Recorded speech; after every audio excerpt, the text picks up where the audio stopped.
365 Sports. Welcome into the show this morning. It's Thursday morning. It's pretty early, actually. I got up early and wanted to go ahead and get right into it here. This is 365 Sports Mizzou with Rogue Media. By the way, if you didn't know that, welcome in. If it's your first time listening to this program, thanks. And you should keep coming back because we appreciate it. It's a daily Mizzou sports show. My name's Davis Wilson. If you've been here before, thanks for coming back. I appreciate that. We got a couple things to talk about. Honestly, there's not a ton because basketball is taking the whole week off in preparation for bragging rights on Monday. So there's nothing to talk about basketball-wise. Football-wise, we're 9 days away now from Missouri's Gator Bowl against Virginia. So there's no real point in starting to preview that game now because there's a lot of time before then. So honestly, we're just kind of tracking who enters the portal for Missouri. We're doing coaching things. Missouri's trying to hire an offensive coordinator. The college football playoff starts tomorrow, so that's something. But generally right now, these episodes might be a bit shorter. Usually we try to go for, half an hour at least. But if these are shorter, just know I'll make up for it with longer ones when the news starts coming. But there is some news today. Yesterday we were talking about Coach Eli Drinkwitz's press conference that he did on Tuesday. And he was talking about who wasn't going to play. He listed a couple names, a couple guys transferring. A new transfer out of the program has come across my desk. Marquis Johnson, Speedy Johnson, is he is going to transfer. I can't say I find this surprising because, hey, that's what happens when you don't throw the ball. That's what happens. Missouri's passing attack was terrible this year. They couldn't get the ball in their hands of more than one or two receivers consistently. And Marquis Johnson, despite his speed and experience, they couldn't get him the ball.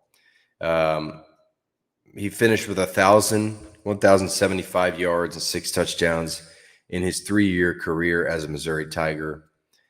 He first came on the scene in 2023 as a true freshman. He caught 13 passes for 383 yards and 3 touchdowns. Had that really long touchdown against Memphis and St. Louis. I remember that, kind of to kickstart the game. So that was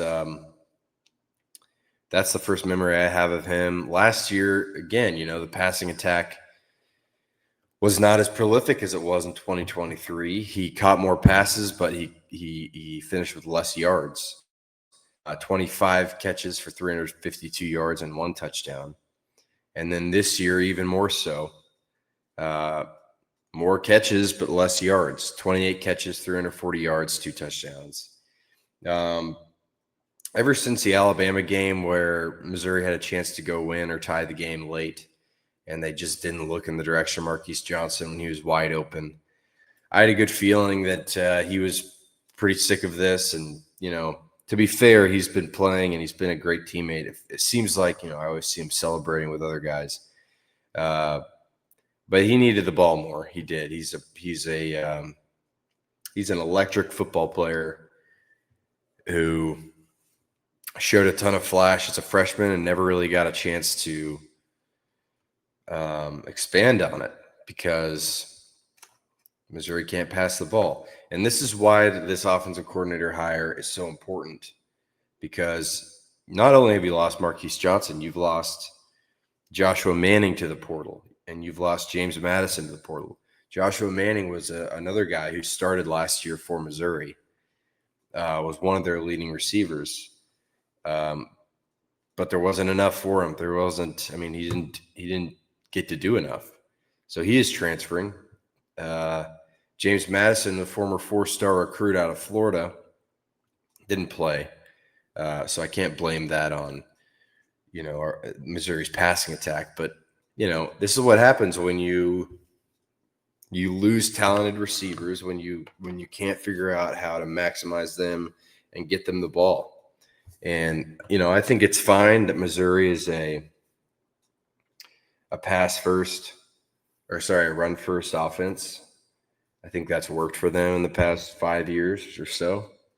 But to be so one-dimensional where you're not getting much out of your pass game at all, your best receivers are transferring, I'd say it's not a positive sign. In addition to those three transferring, you have Kevin Coleman Jr. graduating, you have Xavier Lloyd graduating, you have Logan Muckey, the former walk-on and team captain, graduating. So that pretty much leaves you with Donovan Olubade, who was the team's second leading receiver behind Kevin Coleman Jr., true freshman that was excellent all year, and I think it has to be Missouri's absolute priority to keep. You have to bring him back, and I think they will, because it seems like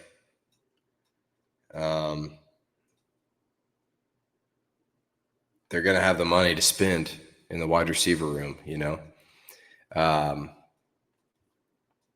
So Olubade gone would be horrible. So you got to keep him. You also have true freshman Demarion Fulks, who showed a little bit of promise on special teams. He was a return specialist, had a couple nice returns. Didn't play a ton as a true receiver though, but hey, he's gonna have to. He was another big time recruit. I believe he's from Ohio. I want to say he is from. Let's see. He's from Maryland. Sorry, but he was a 4-star recruit according to 247 Sports. I think he can be a pretty exciting player. So we'll see how big of a role he has. Another guy, Sean Terry Jr., Sean Terry II, another guy who's a freshman, another 4-star recruit. This one was from Ohio. 4-star receiver, a little kind of gadget guy. I think he was a pretty electric returner in high school too. So those two guys I expect to have bigger roles. Daniel Blood is another guy who has more eligibility in the receiver room. We'll see if he stays with Missouri. We'll see. I mean, his career stats with Missouri is 14 catches for 138 yards. So you're probably not counting on him to carry a huge load, but he would be a good depth piece, and maybe he gets an opportunity to, with a bigger role, maybe he capitalizes on it. But he was a part of the 2023 class, was a 3-star recruit out of Louisiana. So that's the situation. That's what things are looking like right now in the wide receiver room. Now, I think it's obvious that Missouri, wide receiver now is probably the biggest need on this team, because if you go into the season with Olubade, Fulks, and Terry or / Blood being your top 3 guys, I'm not necessarily saying it's going to be bad, but I'm saying it'll be inexperienced, and you're counting on guys who haven't produced to produce a lot very quickly. You also have Jabari Brady and Devion Hill Lomax, 2 true freshman receivers who have not yet joined the team. They'll be true freshmen next year.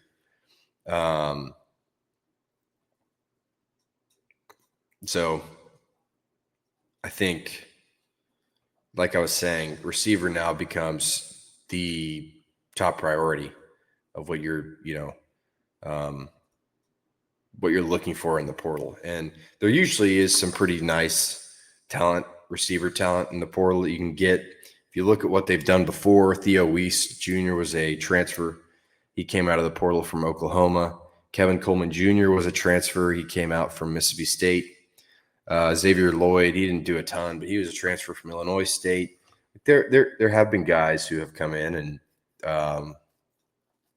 from the portal, and that's one of the positions actually that you probably feel best about Drinkwitz's going to get, because he's done it with Weiss and Kevin Coleman Jr. So I think we'll see. I mean, it's too early for me to give you some names, because a lot of people are going to wait till after the season, till January, to start entering the portal and everything. And at that point, maybe we could start looking at some receivers that I like and would be a good fit. But right now, you just need talent. I think if you can go get a true number one receiver, you go get him, because I think that would complement Olubade, put some pressure off of Olubade, everything. So that is that's what I do. And if you can get a couple, maybe even get two receivers, I think that this is now a position of need where you got to go and you got to be aggressive with it. I didn't plan on talking about this, but looks like we have some breaking news. Looks like we have some breaking news out of Missouri football. Wow. You ready? This is as I'm recording. Power Mizzou reports that Beau Pribula, Mizzou's starting quarterback, Beau Pribula, is entering the transfer portal, will not be with the Tigers next year. Wow. Wow, man. I didn't know this was I had a feeling this could happen, but this is wow. This is some big news. This year was pretty up and down for Beau. Started out really, really nicely. He looked amazing against Central Arkansas. He looked amazing against Kansas.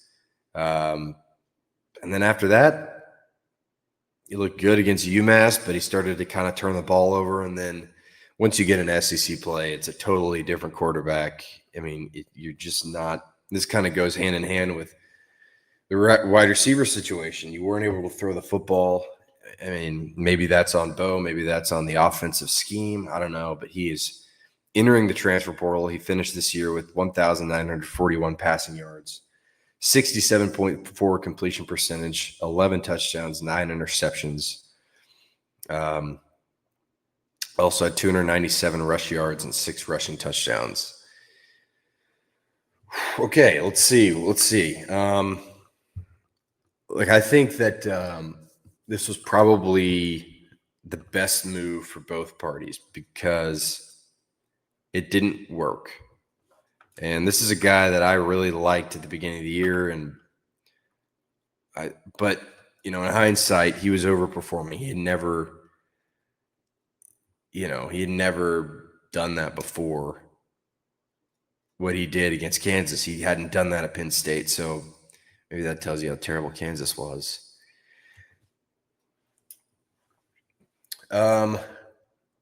It's interesting. I mean, I think that a lot of Missouri fans are probably going to be happy, because this is not a guy that was very exciting down the stretch. He didn't do anything for you through the air.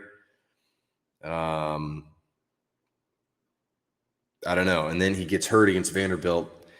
And it feels like he gets back maybe too soon, plays in the Oklahoma game, and it just doesn't look good. And now I think Missouri probably is happy to move on. I think Beau's happy to move on. I think Missouri's probably happy to move on. Seems like it'll be the best thing for both parties.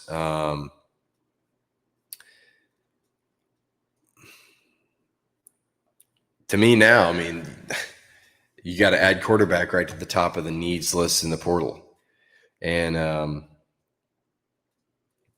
think that obviously Matt Zellers is the future of this program. Drinkwitz has said that multiple times. So now the decision is, do you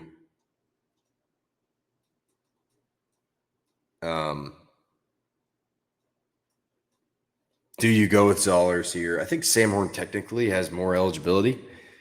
He's also a Los Angeles Dodger, technically. So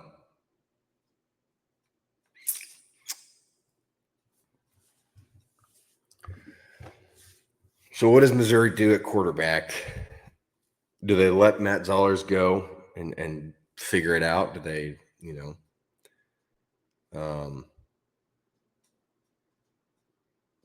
do they let him take the reins officially for the foreseeable future, or do they bring in a guy who can maybe play for 1 year, a big time player who can give you 1 year, and then you turn it over to Zollers? Wow, that's crazy. I didn't think it was going to happen this fast. I thought maybe he'd probably play in the bowl game, Beau Pribula, but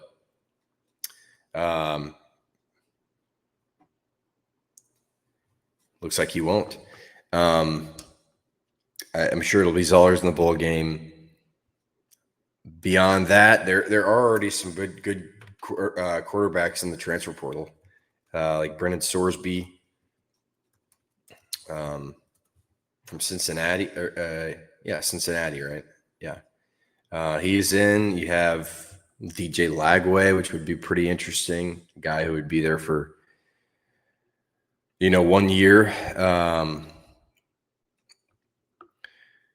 But the number one guy in the portal, according to 247 Sports, is Brennan Sorsby from Cincinnati. And I imagine that he's going to be courted by plenty of big-time players. I've seen that he's probably linked to Texas Tech. He's from Texas, so that makes sense. That's one guy. DJ Lagway is another guy from Florida who has a ton of talent, but did not play well at all this year. Maybe that's an option. Dylan Raiola, the Patrick Mahomes copycat from Nebraska.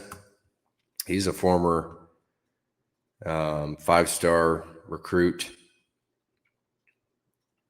I believe he is from Georgia.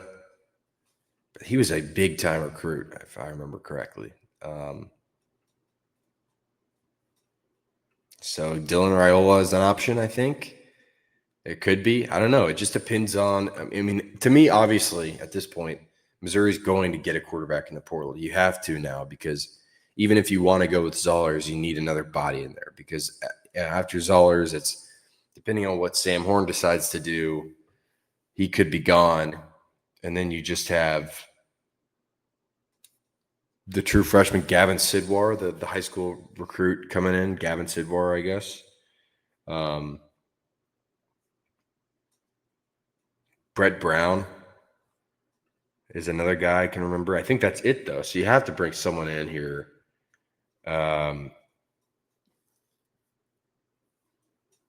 You have to bring someone in, even if it's just for depth.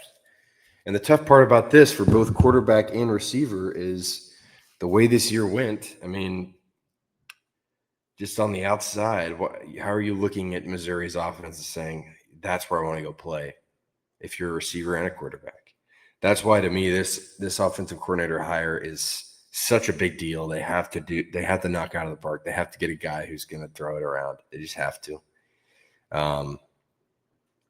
So, yeah, man, it's interesting. We'll see. I can't believe that just happened. That just broke right here. I imagine, I don't know, I guess it was probably a mutual deal. The fact that it's happening so soon is a mutual deal, but also on Tuesday, Drinkwitz didn't expect anyone else to enter before the bowl game. So I wonder if this does come as a surprise to Missouri. I really have no idea. But now you gotta go get a coordinator who's gonna make a quarterback and a receiver excited to be here. And so, I think one of the big drawbacks of the Drinkwitz tenure so far is you haven't had an amazing quarterback. Brady Cook was really, really good in 2023. Outside of that, you haven't had an outstanding quarterback who can just fling it around. So, this is your opportunity to turn that around. If you get a good quarterback with this run game and, a history of a defense that has played well, I know you're probably losing a couple guys on defense, but, if you can go get a good quarterback, some receivers, a couple guys on the offensive line, this offense has got to be churning. It should be, especially if you go get a good offensive coordinator. So, wow, there you go. Some breaking news. It'll be interesting to see what they do. I'm curious. All right. Before we go, college football playoff coming up tomorrow. I'll talk about Alabama, Oklahoma, which is tomorrow. I'll talk about that game tomorrow. It's a game we've seen before. Today, I was just going to kind of rank my least likely to win to most likely to win this national championship, in my opinion. And then I'll get out of here, and tomorrow we'll talk about Alabama, Oklahoma, among other things. Maybe another big-time player from Missouri enters the portal. I don't know. We'll see. All right, least likely to win. I have James Madison. I think they're a fun team. They obviously had an awesome year, but I just don't. I don't even think they're gonna. They got to go to Autzen Stadium in Eugene, Oregon, which is one of the toughest places to play for anybody. I just think this is a bad matchup for them, and there's an obvious talent discrepancy there. Next, I have Tulane. I really like John Summerall. There was a great story about him, I think, on Yahoo Sports about how he's got two phones because he's working two jobs. He's working as the Tulane head coach and he's working as the Florida head coach all at once. And it's crazy. I think it's really cool that Florida let him go back and coach Tulane in the playoffs. Again, there's just talent. There's not the same level of talent here. Tulane does play Ole Miss, and Ole Miss is in a bit of a flurry here. They don't have their head coach. They technically now have their head coach, but they obviously Lane Kiffin gone. So what do you do now? We'll see. It's going to be interesting to see what they do. Next up, I have Miami. I just don't even know if Miami should have been in at all. They couldn't win their conference. It was a bad year in that conference, and they couldn't win it. They got to go play in College Station. I think they're going to get waxed in College Station. That's my guess. I'm just not excited about them. I don't think Carson Beck is a guy who can perform on a high level for, 4 straight games. I don't think he can do that. All right, next up, give me probably Oklahoma here. Oklahoma's offense is just not good enough. They could beat Alabama, and I just don't think they're going to – I don't think they wouldn't be able to beat Indiana. I don't think. Their offense is not good enough. Their defense is so good. Their defense is excellent. But, John Mateer, after that hand injury he had months ago, he has not been the same quarterback. He has not looked good. The offense has, come to a standstill. And, they could definitely beat Alabama. It's in Norman. So, and I think Oklahoma went and beat Alabama in Tuscaloosa already. So I think Oklahoma, very good team. Maybe the best defense in the SEC, maybe one of the best defense in the country, but I don't trust their offense enough to carry them far enough in the playoff. Next up, I have I have Ole Miss. Ole Miss is going to be one of the teams I'm rooting for just because I think what happened to them this year in the last couple of weeks has been pretty unfortunate, and I think they've handled it really well. They made a good hire Pete Golding, their defensive coordinator, has taken over as the head coach, the permanent head coach there. I'm going to root for him, but I think there's so much that happened, and I do think these guys are going to be fired up to play and to prove Lane Kiffin wrong or whatever. But there's just so much else going on, and I don't know. I think they're such a good team, but it just, these things matter. These little things that happen matter. Your head coach definitely matters. Is he trying to poach Ole Miss players? Probably, and that matters too. Like, it all matters. Next, give me Alabama.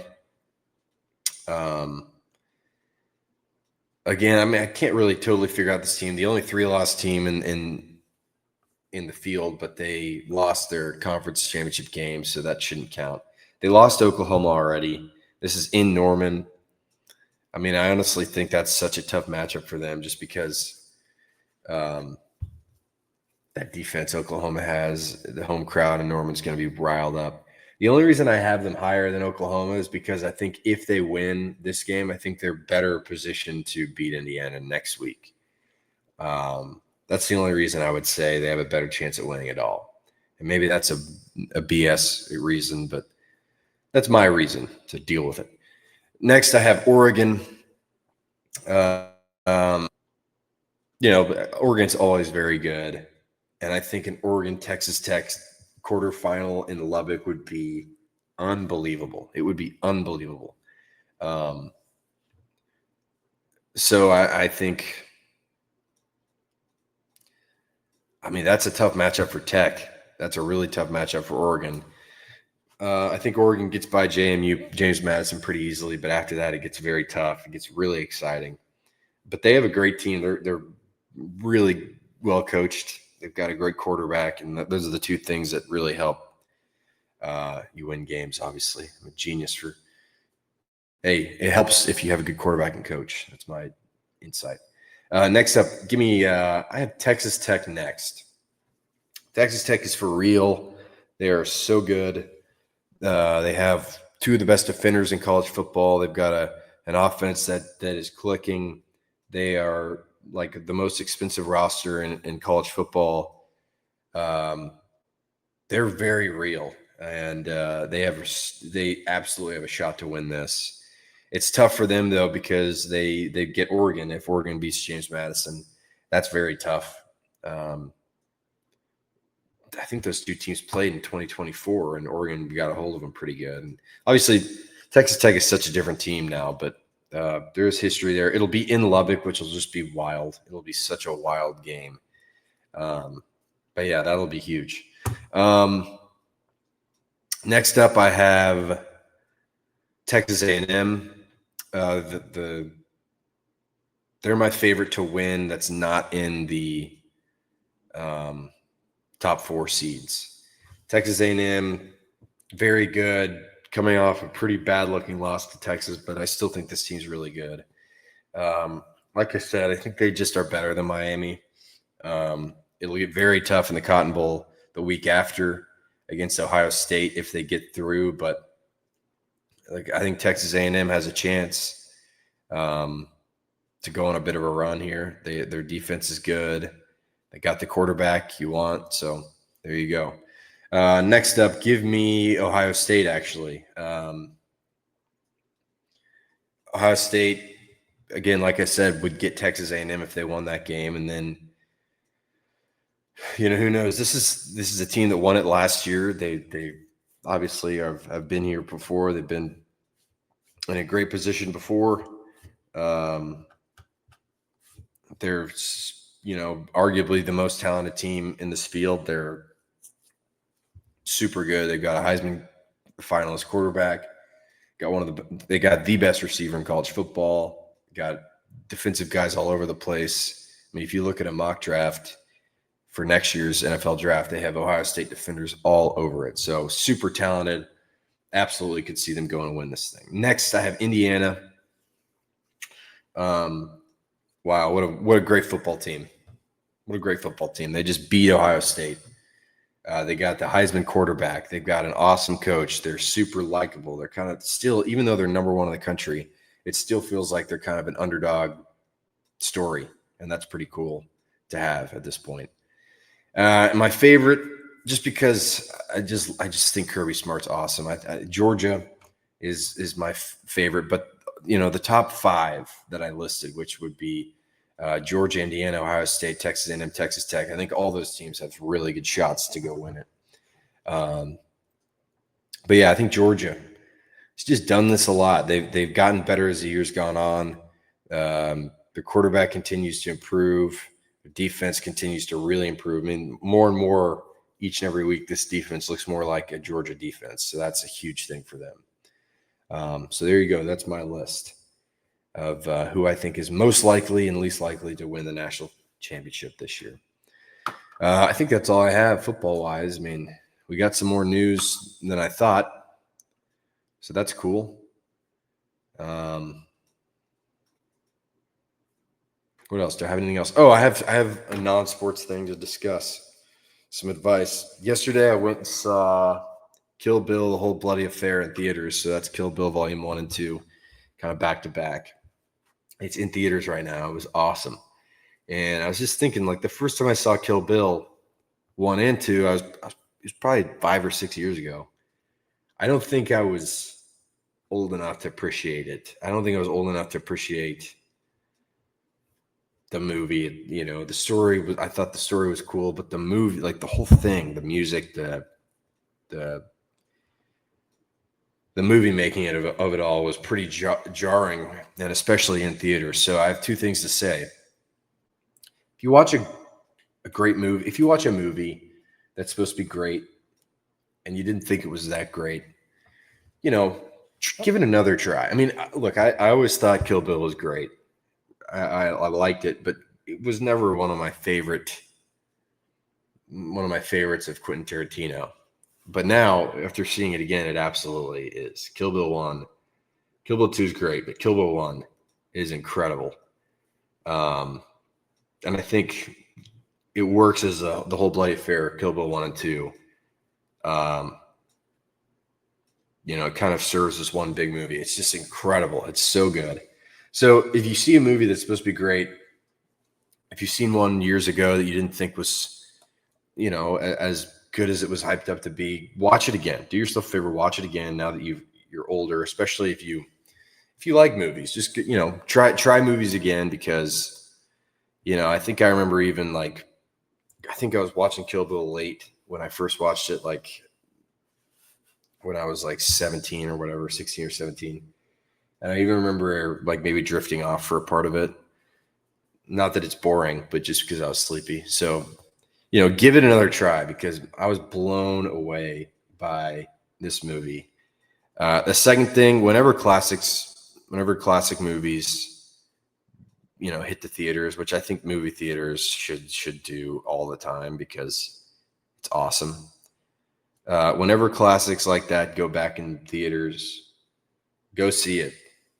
Go see it every time, because it is such a different experience on the big screen than it is just in your living room or whatever. Unless your living room is a theater, then you're probably fine. But yeah, go see classics when they come back in theater, because it's awesome. And I've done that before with what have I done that before with?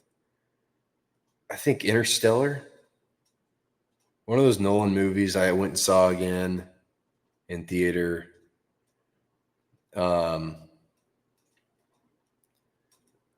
Star Wars Episode 3, I went and saw when they did that again. And, Star Wars 1, 2, and 3 are not my favorite. I think 4, 5, and 6 are my favorite trilogy of Star Wars. But the third one's great. And it was awesome in theaters. I don't know. I'm just saying, every time I go back and see a great movie, even if I've already seen it in theaters, it's just a whole nother experience. So give movies multiple chances, especially if it's been years since you watched it, and go see movies in theaters when they come back, because it's awesome. And also just go see movies in movie theaters, even if they're new movies, because that's also awesome. I saw a Predator movie recently that was Predator Badlands, was great in theaters. What else have I seen recently? I'm kind of blanking now, but Come on. Oh, Weapons. I saw Weapons in theater this year. One Battle After Another was amazing. Sinners earlier on this year. Just go see movies. It's awesome. That's all I have. I just wanted to say that because it was so fun. Kill Bill 1, if you haven't seen it, well, watch the whole bloody affair. But Kill Bill 1 was just incredible. It's so great. Easily one of my favorite Tarantino movies. One of my favorite movies, I think, in general. Just so good. All right, that's all I have. Got off topic there, but hey, this is my show, and I can do whatever the hell I want. Before I go, I need to remember to do this. Before I go, receive this message from our DraftKings sponsor. Missouri, your moment is finally here because DraftKings Sportsbook, America's top-rated sportsbook app, is now live in your state. Now you can make every game even more exciting with same-game parlays, money lines, props, and more. All from your phone, all safe, secure, and easy to use. Missouri fans know game day, the tailgates, the noise, the passion. Now, with DraftKings Sportsbook, you can bring that same energy to every snap, every touchdown, every win. And right now, new Missouri customers can bet just $5 and get $300 in bonus bets instantly. No waiting, no nonsense. Just pure action powered by America's top-rated sportsbook app. Download the DraftKings Sportsbook app and use code ALLMIZZOU. New Missouri customers bet $5 and get $300 in bonus bets instantly. That's code ALLMIZZOU. Crown is yours in partnership with DraftKings. Gambling problem? Call 1-800-GAMBLER. 21 plus. Physically present in Missouri. Eligibility and restrictions apply. Terms at DraftKings.com/sportsbook. Bonus bets expire 7 days after issuance. For additional terms and responsible gaming resources, see sportsbook.draftkings.com/promo. Sign up for DraftKings. Use code ALLMIZZOU if you're in a legal state. I'm not in a legal state. I don't even get to do this, but you should do it if you want. There's a big weekend of college football coming up. NFL's really getting going. The NBA's on. College basketball's about to heat up real good. Tomorrow, I'm going to talk about Oklahoma, Alabama. I'm going to talk about whatever Missouri news comes down the pike. I'm going to talk about, whatever I feel like. And then Monday, we'll get ready for bragging rights. So keep coming back. Appreciate you guys watching and listening, whatever way you guys do this. And look at this. We're 37 minutes. I told you I was afraid it was going to be too short.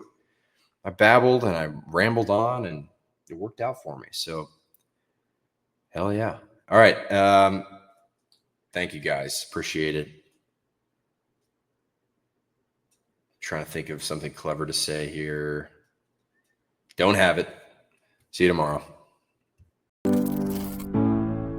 365 Sports.